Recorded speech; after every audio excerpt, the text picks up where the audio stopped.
Yo tout le monde, c'est Mister K de la chaîne Aime le Foot Femme. J'espère que vous allez bien. Moi ça va nickel. On se retrouve pour une toute nouvelle vidéo débriefing pour le compte de la 15e journée de DE Arkema. Match qui opposait le Paris FC à l'En-Avant Guingamp. Mais avant cela, n'hésite pas à t'abonner à ma chaîne YouTube, à lâcher un gros pouce bleu, activer la petite cloche pour être au courant de mes prochaines vidéos. Et Faustine Robert, s'il te plaît, peux-tu m'afficher mes réseaux sociaux, que ce soit Facebook et Instagram. Alors petite précision, Instagram, il faut réellement vous connecter sur votre propre compte Instagram pour venir me rejoindre. Parce que quand vous tapez mon blaze sur internet, quand vous êtes hors ligne, la page ne s'affiche pas. Je sais pas pourquoi, mais bon bref.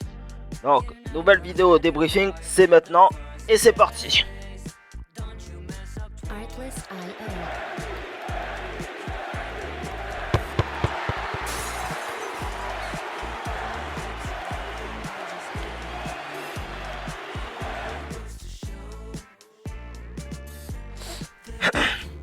Donc, avant de faire le débriefing, faut quand même préciser les enjeux des deux équipes.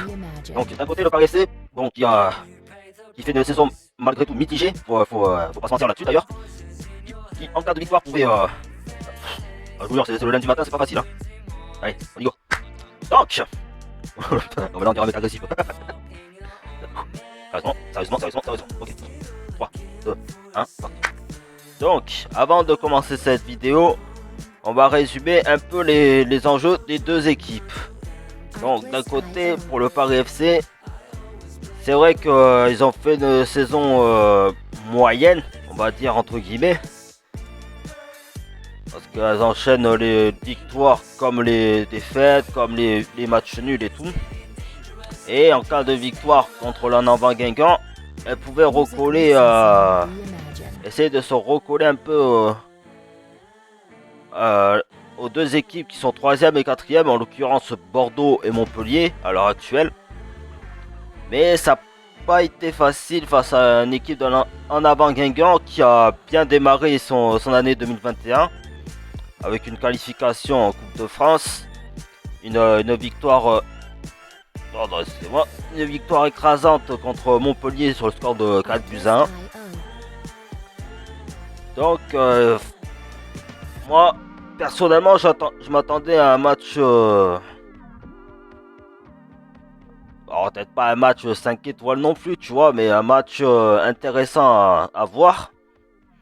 Et donc du côté de l'En-Avant Guingamp, bon, on sait tous que leur début de saison a été très difficile avec 5 matchs sans victoire, avec le seul déclic contre Soyaux qui eux-mêmes à leur tour étaient dans la merde.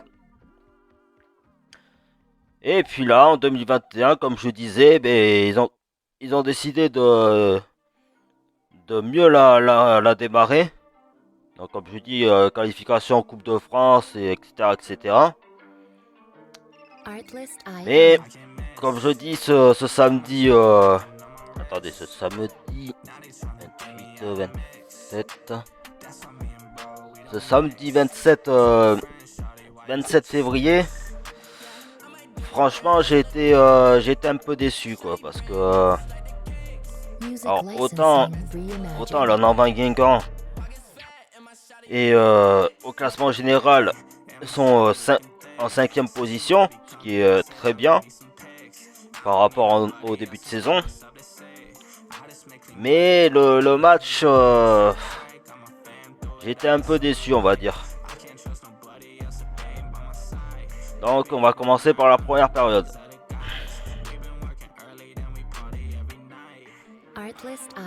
Donc la première période, autant vous dire que moi-même déjà j'étais très content de revoir le football féminin après 3 semaines de trêve internationale, on va dire. Même si il n'y a pas eu le tournoi de France à cause de deux équipes qui n'ont pas voulu participer à cause du Covid, machin et tout tralala là. Et donc il y a eu 3 semaines, enfin 2 matchs amicaux. Bon, ça, on s'en fout, hein, maintenant. Donc, moi, ça m'a fait plaisir de revoir le football féminin, malgré tout. Et donc, cette première période, à peine 1 minute de jeu. Son action rapide. Moi, j'ai vu que Guingamp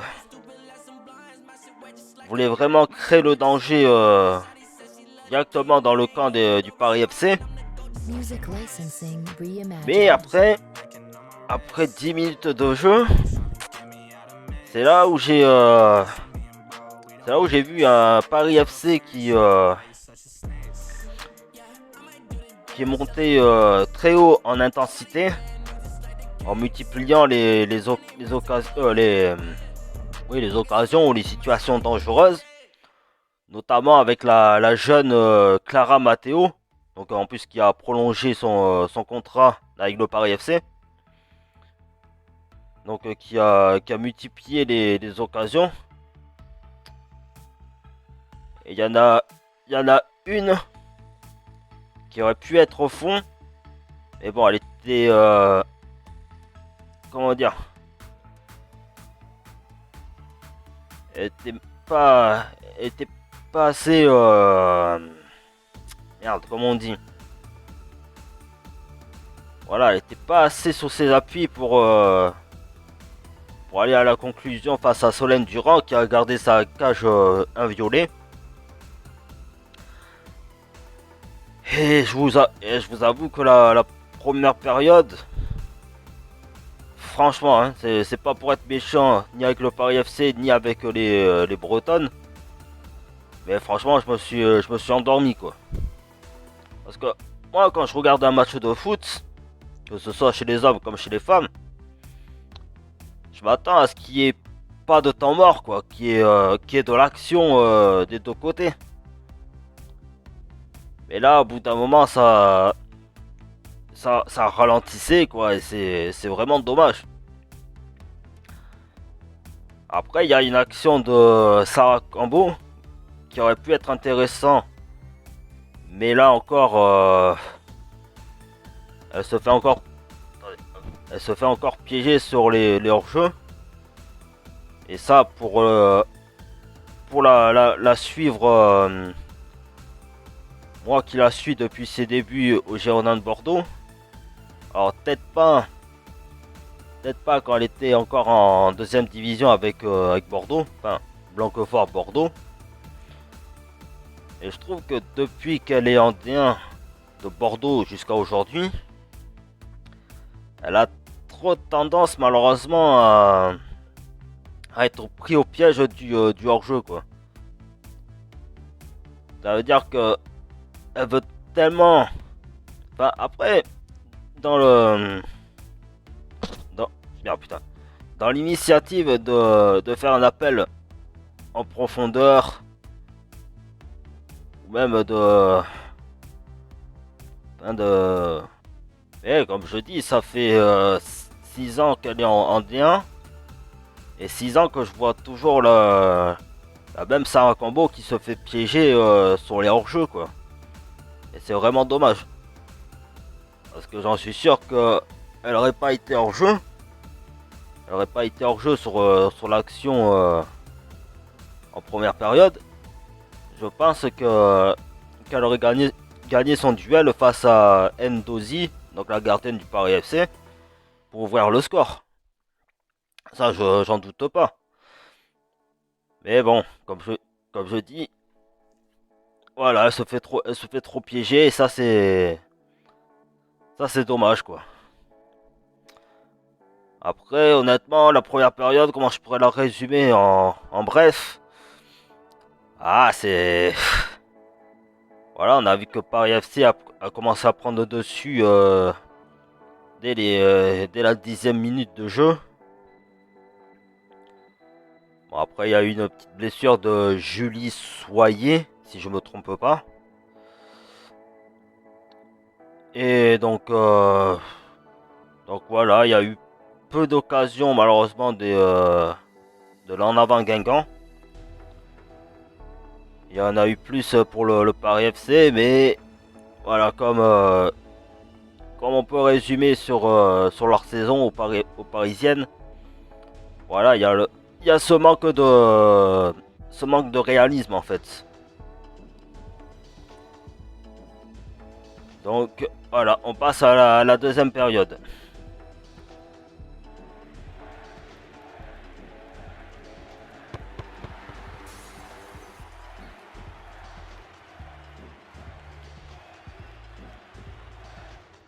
Donc là, pour la deuxième période, ben,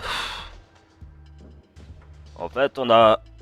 Franchement, voilà, moi je le dis en tant que spectateur du football féminin. Franchement, j'ai vu une équipe de l'Anna Guingamp complètement éteinte, qui a beaucoup subi les assauts du Paris FC. Donc,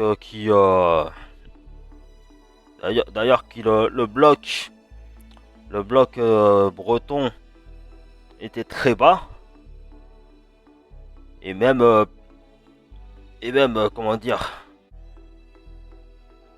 on les sent vraiment à la deuxième période, on les sentait pas vraiment sereines, surtout en défense. Parce que vous avez vu comment c'était la plupart du temps le cafouillage dans la zone de vérité, enfin surface de réparation pour être précis. Franchement, je sais pas comment elles ont réussi à se dégager, mais c'était vraiment le bordel quoi. Et heureusement qu'on a eu qu'elles ont eu une Solène Durand vraiment prudente sur toutes les actions dangereuses du Paris FC. Parce que honnêtement, si l'En Guingamp avait marqué un but en deuxième période,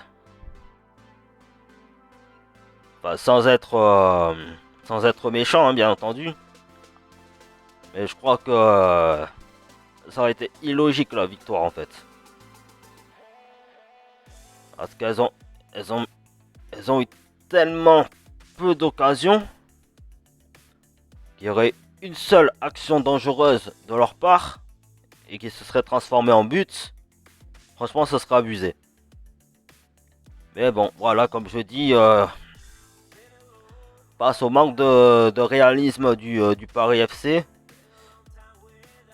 Après, comme je dis,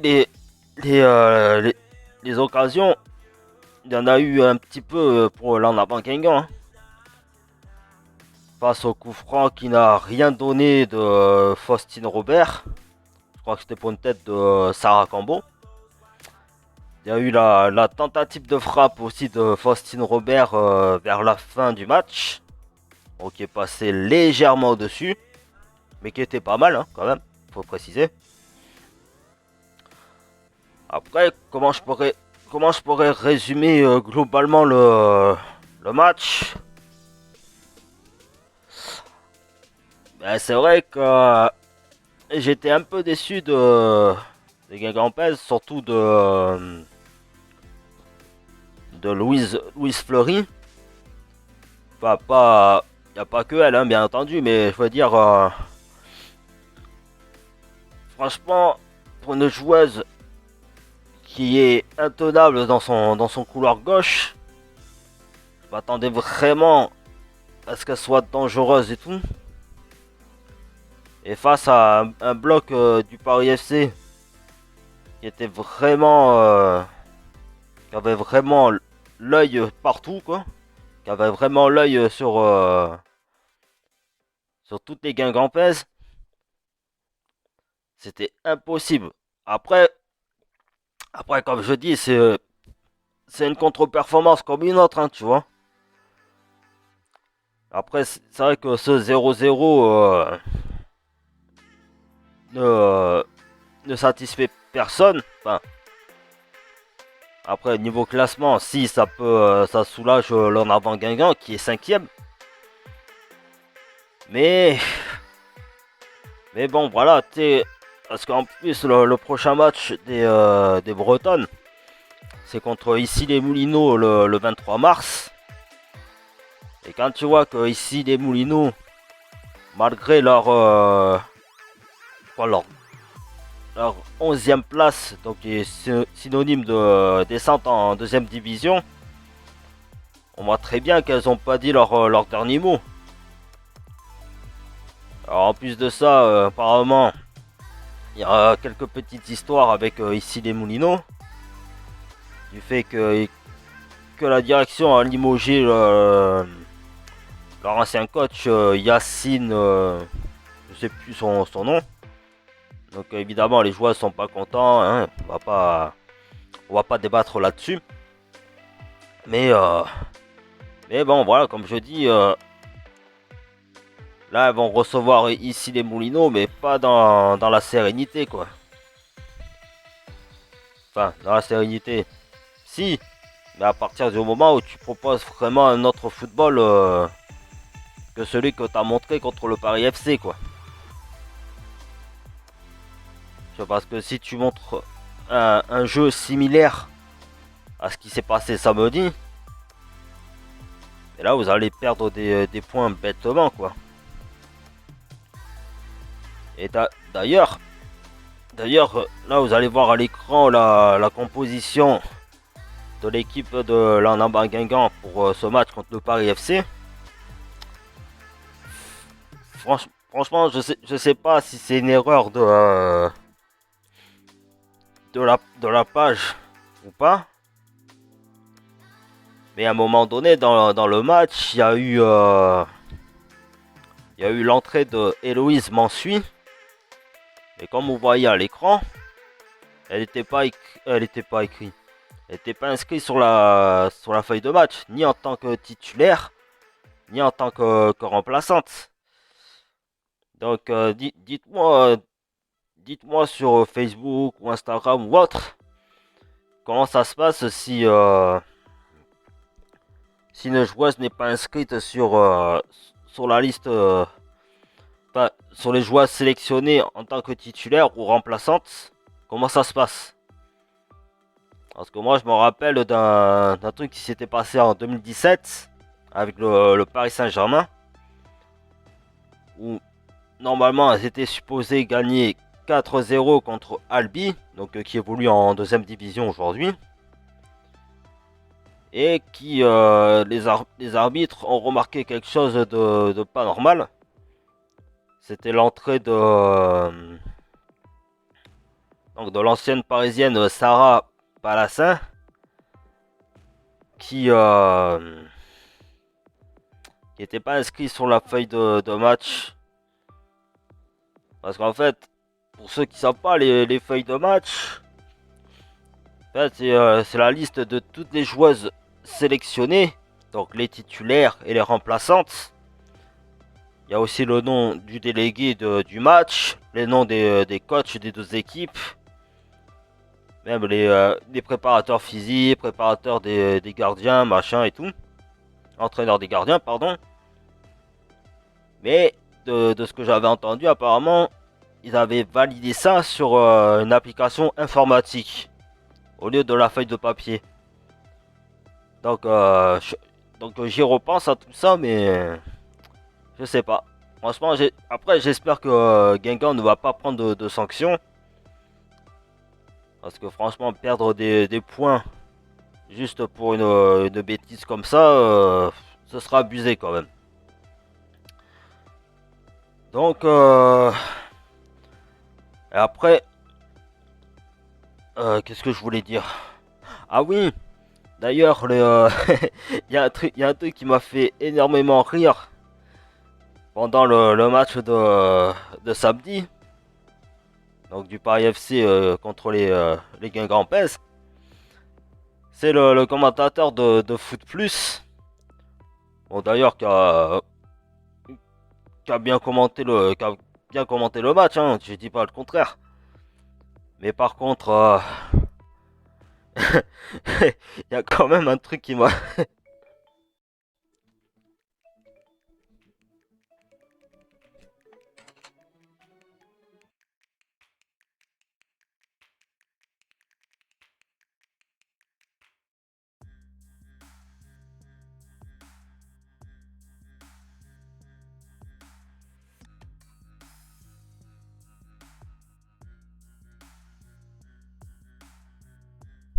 Donc, putain, c'est la première fois que ça m'arrive ça. Hein. Ah, c'est horrible. Donc désolé de cette petite interruption, hein. C'était pour le boulot. Ah, c'est horrible, putain. C'est la première fois que ça m'arrive en vidéo, ça en plus. Bon, bref, on va essayer de se reconcentrer. Ouais, essayer de. Donc, qu'est-ce que je disais? Oui. D'ailleurs, ça m'a fait rire pendant le match parce qu'il y a le commentateur sur Foot Plus. Alors, je sais pas s'il a été briefé ou peu importe. Mais le mec, qu'est-ce qu'il nous a bâché avec. Qu'est-ce qu'il nous a bâché sur le fait que le 23 mars, il y a le match tant attendu entre le Paris Saint-Germain et l'Olympique Lyonnais. Donc, pour le match décisif, quoi, pour savoir qui va être championne à la fin de la saison. D'ailleurs,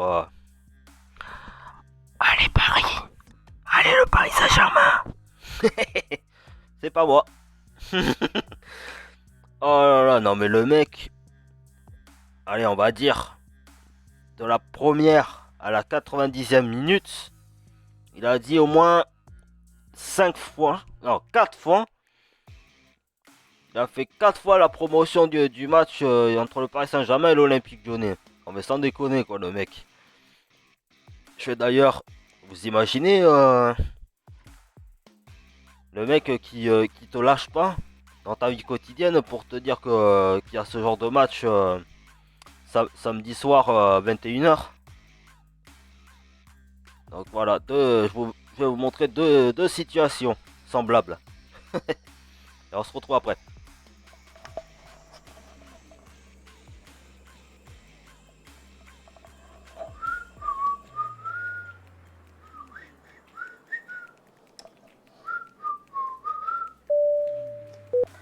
Chers passagers, nous vous rappelons que le samedi 13 mars 2021 se tiendra le match décisif de la D Arkema entre le Paris Saint-Germain et l'Olympique Lyonnais en clair sur la chaîne Canal+ à 21h. Speaker de merde.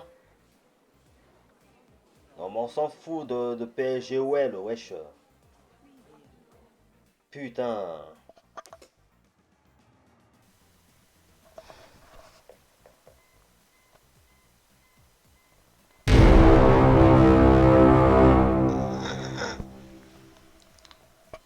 Oh, putain de merde. Pourquoi le lundi matin faut se lever, bordel?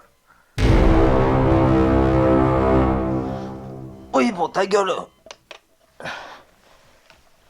Bonjour Mister K, j'espère que vous allez bien. Dois-je vous Non, rappeler que le me dis 23 pas- mars 2021, il y aura la Me 16e dis pas journée qu'il y de a- D Arkema qu'il y a un speaker avec dans mon le réveil match aussi, que là. tout le monde attend, PSG OL, Olympique Lyonnais si vous préférez.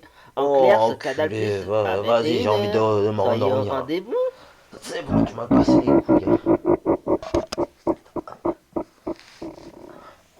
C'est bon, tu m'as cassé les couilles, le speaker, là. Laisse-moi dormir.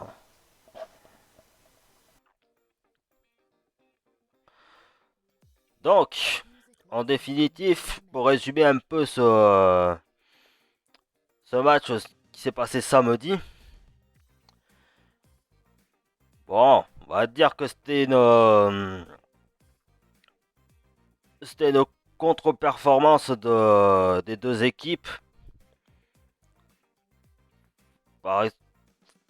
Attends.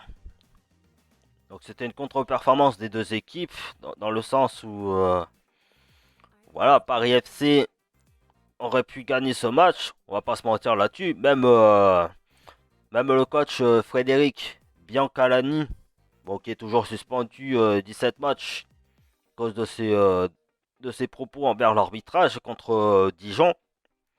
Même lui, il a dit que Paris FC aurait dû gagner le match. Au vu de la physionomie, quoi. Mais bon, comme je dis, il va falloir montrer autre chose contre ici les Moulineaux, parce que ici les Moulineaux, je pense que cette deuxième partie de saison, ils n'ont pas dit leur dernier mot, les autres parisiennes du coup. Après, qu'est-ce que je pourrais dire d'autre? Ben, félicitations aux Girondines de leur écrasante victoire contre les Havraises. Bon, après, les Havraises, il faut avouer qu'elles ont plus rien à perdre, hein. Après, bon, c'est une jeune équipe, hein. Elles sont en phase d'apprentissage, hein, donc c'est dur, hein. C'est dur à dire, hein, mais bon, voilà, c'est comme ça, c'est le football, hein. Donc, donc Bordeaux qui a gagné, c'est un triplé de Maël Garvino, un doublé de Khadija Chaud, et pour conclure, c'est Claire Lavogé qui a marqué son 5e but de la saison, je crois.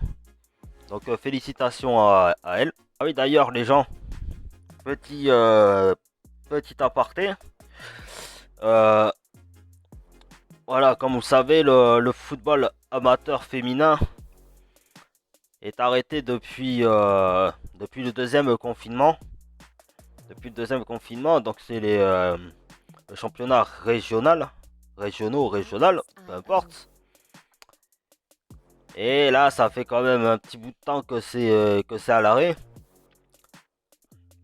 Bon, comme vous avez pu entendre ou voir, il y a la D2 qui va reprendre au mois d'avril, probablement. Bah, s'il n'y a pas de reprise pour la Coupe de France, pour les clubs de D2. Donc, s'il vous plaît, si vous avez encore du cœur pour le football amateur, voilà, je vous ai mis le lien de la pétition que j'ai créée. Et d'ailleurs, j'ai envie de faire appel à la ministre, à la ministre des Sports, Madame Roxane ouais, bon, voilà, le nom va s'afficher à l'écran. Et même au gouvernement, si s'ils acceptent de nous écouter, de faire un geste pour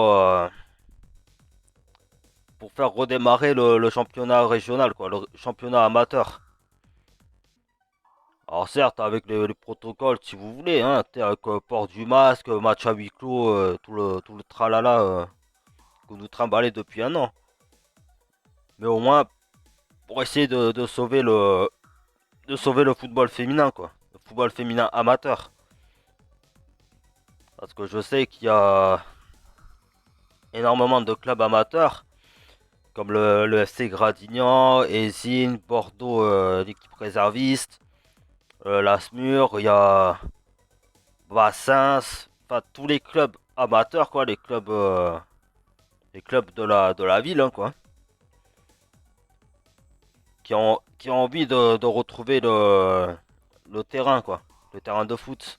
Donc s'il vous plaît les gens, si vous avez du cœur, n'hésitez pas à faire un tour sur le lien que je vais vous mettre, donc la pétition que j'ai fait, et allez faire une petite signature s'il vous plaît, réellement.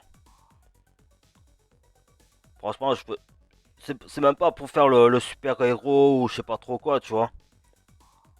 Et franchement, et franchement,